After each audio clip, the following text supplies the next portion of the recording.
కాజు curry. మరి దానికి కావాల్సిన పదార్థాలు ఏమిటో చూద్దామా?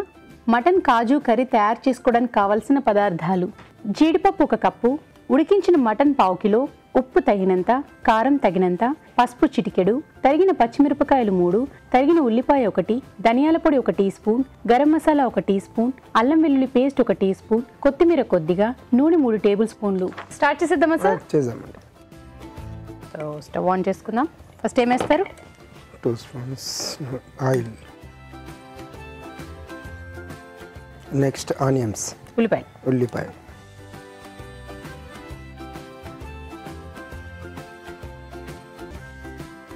సో మీ పిల్లలు ఎప్పుడైనా పొగుడుతూ ఉంటారా, నాన్న అమ్మ వంట కంటే నీ వంటే బాగుంది నాన్న? అప్పుడప్పుడు అంటూ ఉంటారా? పెద్ద కాంప్లిమెంట్స్ అండి, చాలా మంది కనరు అలాగా. అమ్మ వంటే బాగుంది అంటారు. నెక్స్ట్ కొంచెం పచ్చిమిరపకాయ.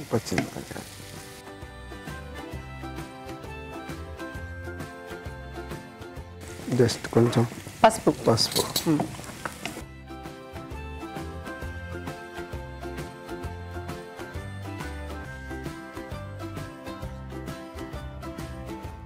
షాపింగ్ అంటే ఇంట్రెస్ట్ అండి? ఇంట్రెస్టేనండి. నాకు అర్థమైంది, బాగా ఇష్టం అనేసి. సో ఎలా అండి, భయపడతారా షాపింగ్ తీసుకెళ్ళాలంటే? లేకపోతే కొంచెం డబ్బులు ఇచ్చేసి నీ ఇష్టం ఏదోలో పోయి కొనుక్కో అంటారా? లేదండి, వాళ్ళ ఇష్టంతో అంటారు. సో డబ్బులు ఇచ్చేసి నీ ఇష్టం ఎదురుకు పోయి కొనుక్కో అంతే. Minimum budget. అదే బడ్జెట్ ఎలాగ పెట్టుకోకపోతే కష్టం లేండి ప్రతి ఇంట్లోని. సో బడ్జెట్ ఇంత ఇచ్చి షాపింగ్ చేసుకో అంటారా? నేను అడిగేది ఏంటంటే మీరు కూడా తిరుగుతారా అని. చాలా మంది ఆడవాళ్ళు ఏంటంటే ఒక వస్తువు కొనడానికి, ఇప్పుడు నేను ఈ చీర కొనాలంటే 30 షాపులు తిరుగుతాను నేను. అలా ఏం లేదండి, ఒకే షాప్ లో సెలెక్టెడ్ ఐటమ్. అంతేనా? నెక్స్ట్ అల్లం వెల్లిగడ్డ, నూరి పేస్ట్, నూరింది. ఊరికే అలా నేను అడిగాను కానీ నేను తిరగలే అనుకోండి. కానీ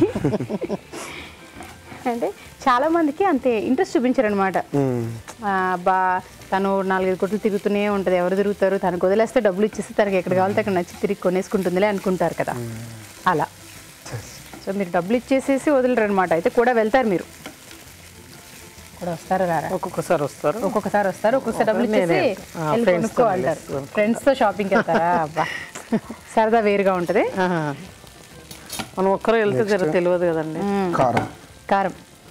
సో నాకు అర్థమైంది ఏంటంటే మీ వారు వంట చేస్తున్నప్పుడు ఎవరితో మాట్లాడరు, కామ్గా ఆయన పని ఆయన చేసుకుంటూ వెళ్ళిపోతారండి. అంటే ఏమైనా తగ్గుతాయని. కాలం తన పని తను చేసుకుపోతుంది అన్నట్టు మీ వారు ఆయన పని ఆయన చేసుకుపోతున్నారు. తగినంత ఉప్పు. తగినంత కాదు, బాగానే వేసినట్టున్నారు. ఉడకబెట్టిన మటన్ ఏమేమి వేసారండి అందులో? ఏమేమి వేసి ఉడకబెట్టారు? ఉడకబెట్టి పసుపు, కొంచెం పసుపు ఒకటి వేసి ఉడకబెట్టి బాయిల్ చేసి అంతే.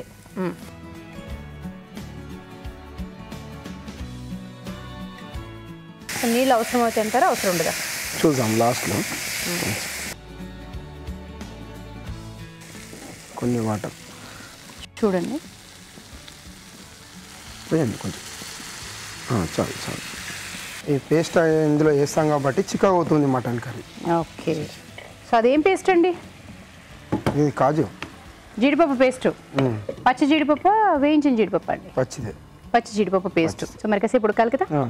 సో మీరు కూడా జంటగా వంటలో పార్టిసిపేట్ చేయాలంటే ఎస్ఎంఎస్ చేయాలి. ఎస్ఎంఎస్ చేయాలంటే ABR అని టైప్ చేసి పేస్ ఇచ్చి మీ పేరు, చిరునామా టైప్ చేసి 56263579కి SMS చేయండి. చూద్దామండి.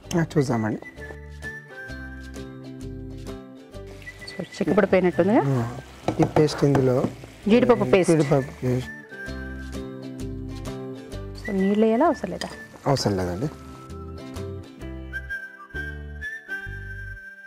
ఇంకొంచెం మగ్గాలండి. మగ్గిన తర్వాత కొత్తిమీర, కొంచెం గరం మసాలా, ధనియాల పొడి వేసుకుంటే సరిపోతుంది. ఓకే, మరి కాసేపు మగ్గనిద్దాం. చూద్దామండి. ధనియాల పొడి కొంచెం ఇట్లా చల్లుకోవాలండి. కొంచెం గరం మసాలా లైట్.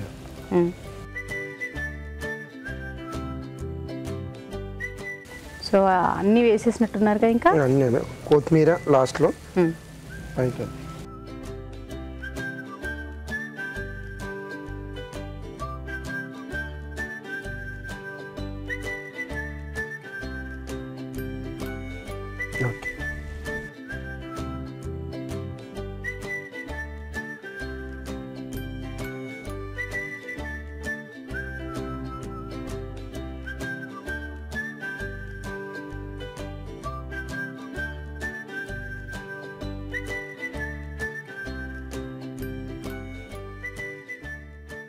మటన్ కాజు కర్రీ అండి. Thank you.